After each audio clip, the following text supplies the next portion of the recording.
再来看花莲的李溪潭太平洋杯铁人三项，今日是传出一件意外消息，一个选手就是受水受到一半失踪，拄水互引起，找到人时已经无喘气心跳，送医有关是救无倒来。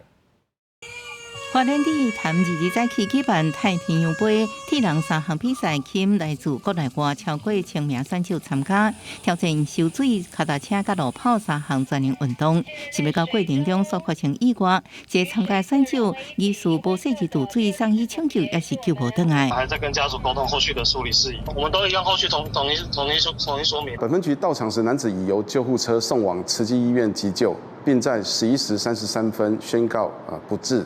那本案将报请花莲地检署检察官详验，以厘清发生的原因。死者是一个细路选手，参加28.25公里半程铁人赛，早起9点半，受水项目出发10点15分，主办单位发现伊还未通过晶片检测，马上主动走找，最后伫李溪潭北平码头的所在找到，不过已经无喘气心跳。详细意外原因，意外还佫进一步调查。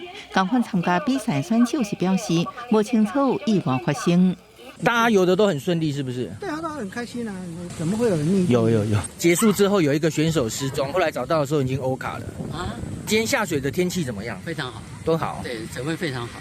医师提醒，做血体内长时间活动，或是激烈运动时阵，可能发生心脑血管意外事件。民众参加这种竞赛以前，要细心评估家己的状况，也要做好比赛进行的暖身。那如果你没有做好暖身运动的时候，突然跳到水里面，所谓的温差的变化，就会造成血管急剧的收缩，血压上升，心跳变快。